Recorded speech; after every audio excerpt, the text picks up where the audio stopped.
Шольц собирается разговаривать с Путиным. Беларусь вступает в ШОС, и будут ли призывать с 14 лет? Обо всем этом расскажу подробнее в эфире «Нехта». Самые важные и интересные новости. Селидово может оказаться в окружении, а ситуация в Курской области выходит из-под контроля россиян. Горькая реальность в Селидово. Ранее 23 тысячи жителей. Крупнейшие артиллерийские учения НАТО пройдут в странах, граничащих с РФ. Конечно, это и влияние на Путина. Беларусь сделала осознанный выбор. А какие были варианты? Существующего статуса кво, как его правильно назвать. То есть то, что имеем, фактически это фиксируется, усиливается.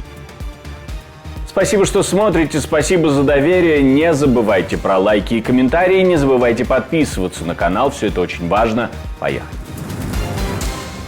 ВСУ будут вынуждены оставить Селидово, пишет немецкий журналист издания Bild Юлиан Рёбке. Ситуация вокруг города остается напряженной. Российские силы продолжают наступление, пытаясь окружить Селидово и взять его в полукольцо. Многие населенные пункты в окрестностях уже оказались под контролем российских войск, но оборону непосредственно под Селидово успешно держит 15-я бригада Нацгвардии Украины «Карадаг», которая сдерживает натиск противника и не позволяет ему продвинуться дальше. Но не все так просто. Горькая реальность в Селидово. Ранее 23 тысячи жителей. Карадаг действует отлично, защищая город, но соседние части не справляются. Так что город придется оставить, несмотря на его мужественных защитников. Это именно то, что я испытал, когда посетил расположение Карадаг в этом районе 4 недели назад. Несмотря на сложную ситуацию, украинские защитники продолжают бороться за удержание позиций и прикрытие города, оказывая серьезное сопротивление попыткам окружения. Ожесточенные бои идут по нескольким направлениям, но украинские военные продолжают держать оборону, демонстрируя решимость не сдавать город. Вместе с тем, активные боевые действия продолжаются по всей линии фронта. Российские военные блогеры говорят каждый день о том, как они выгоняют, допустим, украинские войска с территории Курской области.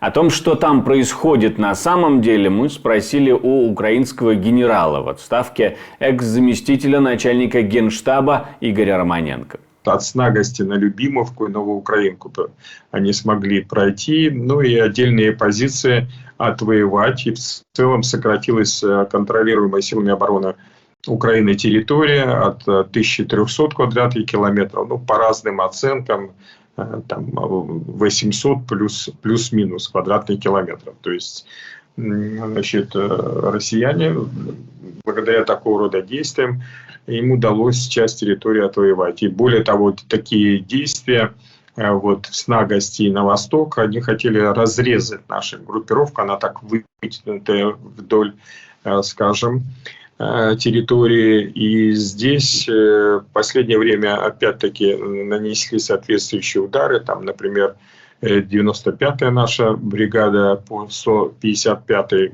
бригаде морской пехоте активно действовала и эффективно. И ряды других. То есть перешли боевые действия для сил обороны Украины в активную мобильную оборону. Канцлер Германии Олаф Шольц заявил в Бундестаге о готовности к переговорам с Владимиром Путиным для достижения справедливого мира в Украине. Его слова цитируют немецкие издания. Шольц подчеркнул, что любые решения не будут приниматься через голову Украины или без координации с ближайшими партнерами. По его словам, настал момент, когда западные лидеры, помимо явной поддержки, должны, цитирую, сделать все возможное, чтобы понять, как можно гарантировать, что эта война не будет продолжаться вечно. Конец цитаты.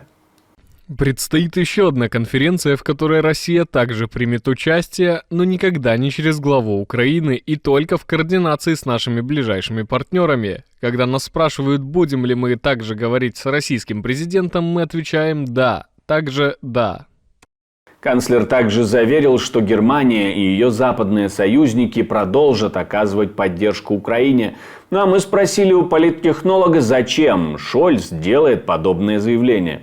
Нужно говорить в контексте избирательной кампании в Германии, тех электоральных тенденций, которые там наблюдается. Далеко не все хорошо сейчас Шольца, так и совсем не те результаты, наверное, которые ожидались и в ряде там выборах земель и так далее. И тот формат сотрудничества, который он выбрал с Украиной на данном этапе, он, очевидно, не совсем удовлетворяет, наверное, электоральные, скажем, запросы. В Эстонии и Финляндии пройдут крупнейшие артиллерийские учения НАТО в истории. Маневры под названием Lightning Strike 24 состоятся с 4 по 28 ноября. В них примут участие до 3600 военнослужащих, из которых около 1250 будут представлять различные международные контингенты. Это учение является частью серии Dynamic Front 25, возглавляемой США, и будут проходить одновременно в 5 странах – Финляндии, Эстонии, Дании, Румынии и Польше. Всего в маневрах примут участие около 5000 солдат из 28 государств. И это уже вторые масштабные учения за последние 2 месяца после крупных ежегодных тренировок Steadfast Noon с отработкой использования тактического ядерного оружия. О том, какие посылы в этих учениях и кому отправляют страны Альянса, мы спросили у генерал-лейтенанта в отставке Игоря Романенко. Конечно, это и на влияние на Путина и его окружение, поскольку вы же посмотрите все эти там время с 2014 года, и особенно после 2022, регулярные давления, регулярный шантаж, в первую очередь руководства государств натовских, и давление на американцев на те же относительно применения ядерного оружия и эскалации, в принципе, и ядерного оружия. И посмотрите за это время, сколько проводили учений, в том числе и ядерных, со стороны Российской Федерации. Поэтому, учитывая эти обстоятельства, натовцы проводят это учение, отрабатывают вопросы ядерной бомбардировки самолетов и не только.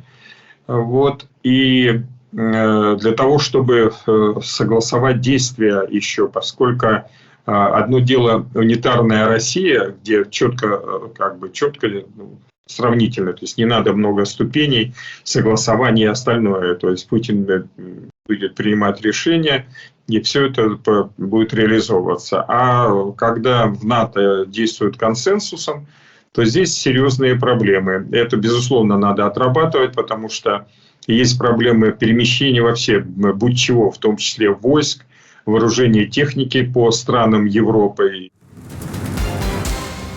Беларусь сделала осознанный выбор в пользу членства в организации, которая обладает большим созидательным потенциалом, основанным на принципах взаимного доверия и выгоды. Страны-участницы Шанхайской организации сотрудничества уважают культурное разнообразие и ставят на первый план совместное развитие. Об этом говорит премьер-министр Беларуси Роман Головченко. Он отмечает, что страна готова активно участвовать во всех направлениях работы организации. Мы станем активным игроком шанхайской команды, будем усердно работать на благо дальнейшего развития и укрепления данной международной площадки. Эту позицию Головченко озвучил на заседании Совета глав правительств государств-членов Шанхайской организации сотрудничества. Беларусь сотрудничает с ШОС с 2010 года как партнер по диалогу, а в 2015 году в статусе наблюдателя. В июле 2024 страна стала полноправным членом организации. О том, какой такой широкий выбор вдруг был у Лукашенко, что он выбрал судьбоносно ШОС, мы поговорили с политтехнологом из Центра белорусских коммуникаций Ярославом Макитрой. Выбора, наверное, немного было, не знаю, можно было там разные союзы придумать, куда-то поступать, но реально объективно уровня ШОСа, наверное, выбора другого в Беларуси на данном этапе не было. Ну, они же не могут сказать, надо же рассказать какое-то осознанно, как это все продумано, а по существу это другого-то шанса, других-то вариантов-то и нету перечного режима касательно такой плотной экономическо-политического сотрудничества, потому что заигрывание с Западом, оно останется, оно будет, пока Лукашенко на должности и пока не закончится избирательная кампания, по крайней мере, выдвижение кандидата. Беларусь, она и так под серьезным влиянием не только России нисколько, а по большой мере Китая, транзитные пути и так далее. Но очень серьезно Китай имеет влияние на белорусскую экономику, белорусскую политику. То есть, и скажем так, что это дает сейчас, но это закрепление неких уже существующего статуса кво, как его правильно назвать. Ну, то есть то, что имеем, фактически это фиксируется, усиливается. И Беларусь дальше будет действовать в этих рамках. Шанхайская организация сотрудничества – это международная межправительственная организация, которая была основана в 2001 году в Шанхае, в Китае. Изначально в нее входили 5 стран – Казахстан, Китай, Кыргызстан, Россия и Таджикистан, которые называли еще «Шанхайской пятеркой». На волне российской пропаганды о том, что в Украине якобы собираются мобилизовать мужчин от 14 лет, а потом даже и женщин, всех принудительно, и более того, конечно, так требуют американские кураторы, пишут российские пропагандисты. На фоне этого появляется Сергей Лещенко, советник главы Офиса президента Украины, и говорит что-то вроде «ну да, такие мысли действительно были». Если эта информация всплыла на поверхность, могу подтвердить. Американские политики из обеих партий давят на президента Зеленского в вопросе, почему в Украине не проводится мобилизация тех, кому от 18 до 25 лет. Аргумент партнеров такой: когда была война США во Вьетнаме, туда забирали с 19 лет. Поэтому американцы намекают, одного лишь западного оружия недостаточно, надо мобилизация с 18 лет. Президент Зеленский не продавился и продолжает убеждать политиков из обеих партий давать оружие без изменения призывного возраста. Разговоры о возможности мобилизовать мужчин от 19 до 25 шли в комитетах и кулуарах Верховной Рады, но решения никакого принято не было.